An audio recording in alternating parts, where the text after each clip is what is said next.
You guys either have come from other places or are going to other places. So, but I really want to thank you that you stayed here to hear Kevin talk. He's an incredible artist that has an incredible background, and we are so lucky to have him here in Fresno City College. He is a wonderful painting instructor, and his students that I have met have talked very, very highly of him, and they've told me all about how they learn about not only about painting, but they also learn about life. And you know, that's like so precious for a teacher to be able to teach their students not only about the subject that they came to study, but also, you know, something that will be useful for them in their lifetime. So that's incredible. He has an incredible background, and he was born in Tehran, and he comes from a military dad, I understand.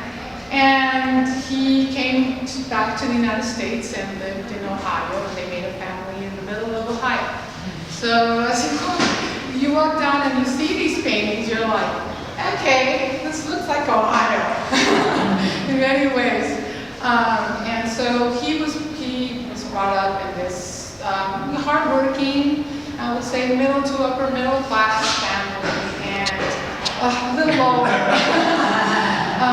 And so he has kind of broken out of that, you know, Midwestern mode and become an artist. And not only become an artist, but he has become a muralist, which is actually like something extraordinary. You know, once you know how to blow up something from here to here, you make it look incredible from like 5 blocks away. It's like, you know, that's another form of art. So, you know, engineering, experience, and chemicals and the paintings, you know, that you're using because you're so close to that wall constantly, and you're stirring up, you know, chemicals so that they will last more than just a year or two, you know. So he had to have come up with all of that concept, you know, to do these incredible works of art that are still up there, and one of them is in Pomona, correct? And it's about Pomona. And you'll see a little glimpse of the mural in the video. The video was done by one of our gallery assistants, and he is an international student from Yemen. And this is his first video that he just worked on it by himself. So this is an awesome video. If Yusuf is around, congratulations, Yusuf. So anyway, Kevin is here in Fresno, and he is a really, not only a passionate teacher, but he has showed us that he can put things together to make not only sense aesthetically, but also have a really deep theme.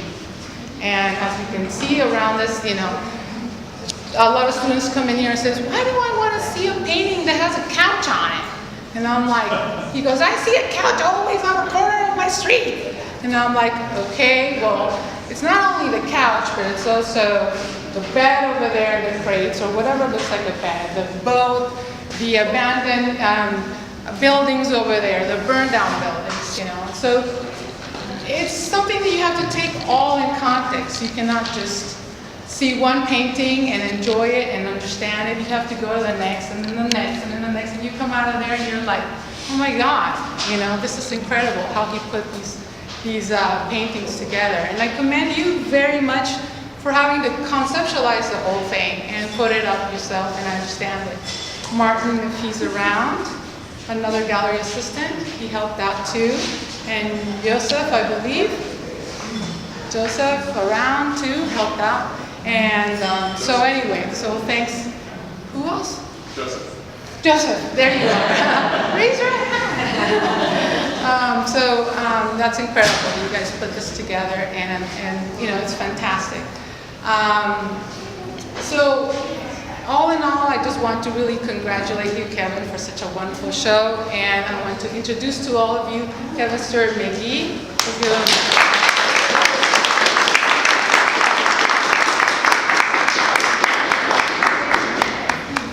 Thank you. What we're going to go through is some images about my background and where I came from. I came from Ohio to Los Angeles a little over 20 years ago, and literally one of the first people, I think the first 10 people I met in Southern California was Kent Twitchell. I came down with the groom in a wedding. He wanted one more Tommy's Burger as a single man. So we went from San Francisco, where I was visiting, to LA. And I had a short list of amazing artists, and I thought, since I'm never coming back to California again, and I hear terrible things about LA, this will just be in and out. I just want to shake Judy Chicago's hand, and I want to meet Ken Twitchell and this guy named Magoo. And I had the good fortune of meeting Ken Twitchell, one of the world's foremost muralists, and a person who has just laid so much of a foundation for generations of artists. He's still alive. He's a really good friend of mine now, and he actually wrote my grad entry letters. Magoo, who I'd known, he's considered to be the grandfather of lowrider art and one of the founders of the Chicano art movement, taught at FCC. Yep. And really helped put Fresno in my mind and imagination, and is just an amazing human being. We lost him very sadly just a few years ago. But I showed up in LA, and then I started showing up at all of his art openings and events long before the term stalker was popularized. He introduced me to the word. He said, you know, there's this thing, stalking. You should look it up. And then he moved in next door to me, and we became best friends. So then I was wondering who was stalking who. But we became very good friends, and he and his sons and I were very, very close to him right up until he passed away. Big influence. And Judy Chicago, who I later worked for, and one of my largest and one of my very favorite murals was a community engagement project that was done with Judy Chicago, her husband Donald Woodman, and about 180 volunteers and friends who were working on 18 different teams reporting to Judy. And so it was a very, very large production, resulting in this mural. It was 165, 170 feet long, wrapped all the way around this wall, around the building in the back, and around the corner, and it represents roughly 10 million years of California history.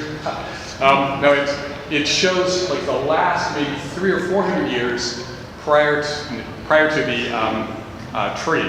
Right, you see the little tree? So the ring is projecting about 10 million years into the future, and the city of Pomona is named after the goddess Pomona, who is the goddess of orchards and fertility. She is in Botticelli's Birth of Venus. She is the midwife of the Birth of Venus. So we had this academic reference, but she's also this virginal white Roman, and Pomona is a very diverse, very rich community with a lot of really interesting, different ideas and cultural elements coming into it. And so putting a virginal Roman goddess on the wall would have been inappropriate and insensitive, so we interviewed. We had over 70 people from 3 years old to 75 audition to be goddess. And the local art teacher, who is part Lebanese and part Mexican, came in, and she just nailed it, and we took it back to the community, and she was selected, and then in her hair, instead of just grapes, we had California orange blossoms, Mexican marigolds, and Roman grapes. She, instead of having the virginal white, she has this mysterious midnight blue, and her toga, what's holding her toga together is a little picture of Ozomatli, which is the Aztec monkey god, but it was also the name of the band we listened to all that summer. Her hands are Amy Runyon. Amy Runyon's hands, because Amy is a sculptor and painter, has beautiful, strong forearms, and her hair was Marissa, who ran the local taco shop and had just gorgeous, thick hair. So we sort of Frankenstein together this 60-foot tall woman, and we pulled together all the best of the community, and that became key. My job as lead artist was pulling together all of these ideas. The whole community had an opinion, right? And this is a bowl that's about 7 feet wide and about 7 feet high of the fruit of the Pomona Valley. While we were painting it, my mother passed away, and I tended her rose gardens for several years when she was ill, off and on. So I painted a rose in the scene for my mom. But reflected in the bowl is the plaza. If you look in the reflection of the bowl, the reflection in the bowl is the plaza in Pomona where the mural sits, because, you know, painting. And you want to do this. And then it rests, as all fruit does, on the back of laborers. So we, in a little tribute to Diego Rivera, one of my heroes, we did these Diego Rivera-esque figures, kind of did carved them into this stand, and they sit beside the goddess. So her head is so large that early on when she had an ear, before I decided she needed more flowers, and also before we used Marissa's hair, her ear was bigger than I was. And so it's pretty weird to paint, like you have to study someone's ear very closely. To do that, she would climb up on the scaffold with me, sit there, and we'd put a clip light up so it'd be right, and she would sit there and I'd paint her ear for 2 days, and then paint her nose for 2 or 3 days. So this is a mural I did for a fundraiser for an elementary school in Hawthorne, California. I needed some help. They had a brand new building and had not yet paid for it. And they were a blue ribbon school. So I did some classes with their students, and these are representatives of all 6 grades, including the 2 twins down the center who co-represent their class. All the students contributed art. All of the students brought their favorite activities to the piece, and we looked at the term representation as being something that you can do for the people around you, you can represent. And then also how it is that space can be used to represent a bigger space, a little space, how a circle can be used to represent an infinity of space. And also, I had something like the week before I started this, somebody made some reference to how well I handled the horizon line, and I was just annoyed. I was like, I don't need a horizon line. So, but the truth was I was doing an awful lot of landscape paintings. I did 86 sense of place paintings for Bristol Farms and Whole Foods. It was a corporate commission that I was delighted to participate in. This mural is in Palm Desert. It's about 35 feet long and about 12 feet high. And this is right next to Otis Art Center. And it's the Bristol Farms there, it's their restaurant. So I have friends who teach there, and at the time I was aspiring to grad school, so I was really trying not to embarrass myself. So I worked very hard on all the murals at the Westchester store, thinking maybe someday I'll get to be a real painter. And this is in Santa Clarita. This is about 65 feet long and 9 feet high. Those desert candles are a little bigger than actual size. They look like that. That's about half the size of the mural. All the murals are done in acrylic painting, and all I'd ever worked with at that time was acrylic paint. This is another mural from that series. It's also in Santa Clarita. This is a poppy field that's nearby. And I was just fascinated with Thomas Hart Benton's S-shaped horizons, these curving, warped spaces that kind of took you everywhere in little ways. And the sensation you might get where you stood in front of the mural and there was no straight line. And so at the time I was very enamored of Thomas Hart Benton and a Japanese artist named Hokusai, who paints this in infinite space in very, very controlled conditions. Very, very narrow, very tall, very interesting compositions, and I wanted to see if I couldn't do something like that. This is my studio. This was my studio in Long Beach, and that's me. So I was down there painting, and that's kind of a scale of these things. It's 9 feet of canvas high, and then as long as the wall was. From that, I was invited to do some paintings for LAX Airport. And they gave me the incredibly specific direction of, how about something on flight? That's it. That's all the direction. That's what they gave me. And so my very first flight, when I think about flight, I actually took a couple of flights, and my very first thing was how much my relationship with God improves. After the engines start, I found that my prayer life exists almost entirely while driving with my sister and when airplanes take off. That's like almost the sum total. I mean, the rest of the time I just mumble to myself, but I don't think anybody's listening, but when I'm on the runway, I feel very close to God. And So I put a 747 inside of Notre Dame Cathedral because I thought there was a strong relationship between faith and flying. And it's not my faith in physics, it's my faith in the people around me. I look around and I think, I bet they have great karma. We're not going to crash.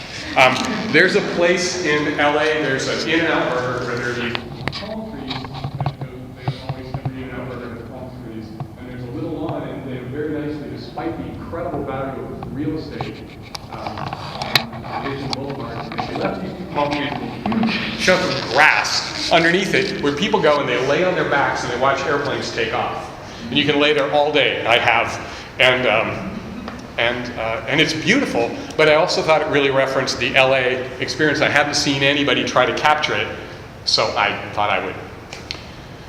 And then the next thought that I had, along with faith and fear and those kind of things, is that flying is not a new thing. Migration and immigration isn't new. And they wanted me to put one of the images right at the top of the escalator at the international airport to greet people who are coming in from somewhere else. And I thought immigration is very interesting, but that migration part of it, it's those 10,000-mile treks by something the size of a guppy. It's those birds that fly when it just looks very unlikely that they can even get off the ground. And the opportunity to deconstruct a Hokusai, the diagonals. So if you see these paintings, all of them are based on these weird triangles and diagonals because it's just fun to paint paintings that don't have horizons in them. And to build them around this math. So it's kind of like drawing these big triangles and thinking, I wonder what I might put here. How about a bird? So I built that. I'm also very fascinated by the effects of light. And after doing those, they said, since this is the city of angels, maybe an angel? We could have an angel? I personally have not seen any angels, haven't met any angels, and I'm not sure Los Angeles is where I'd go for it. But it did have there was a flamenco studio that was next to my studio, and every Saturday and many Sunday mornings, this sea of little flamenco dancers would pour in through my studio and explain to me all the things that were wrong with my art.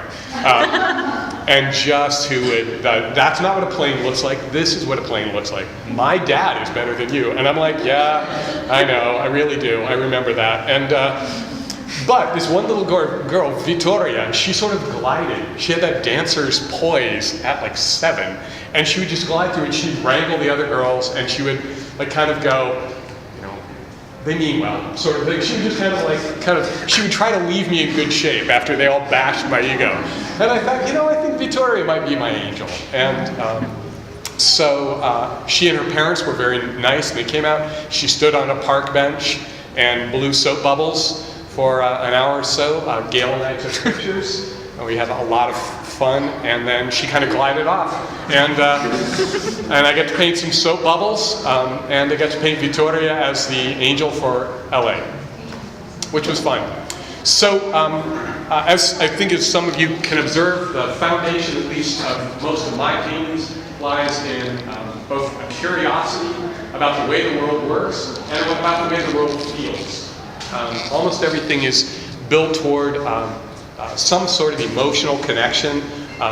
Even if it's an intellectual conversation, I'm really interested in that. And so one of the things that was an emotional happening was that I did lose my friend and mentor, Magoo. And I saw in the faces of his sons and the men around us, primarily his circle of friends was older men, I just saw this absolute exhaustion. And we had tried everything. And so I couldn't begin to capture it, but I did want to try. And so I set out, and I didn't want to offend or confront the men who were experiencing this, but I lived with a bunch of actors who were delighted to wallow in their own pain. They read Dear John letters while weeping. They read rejection letters, wow, and they crushed them, and they got in touch with their pain, and they modeled for me.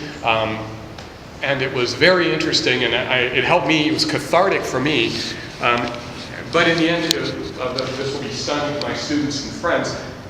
What I was left with, my culmination of those, was a painting that I did that was called At a Total Loss, which is ultimately where I was with the experience. It was just, there was really nothing else.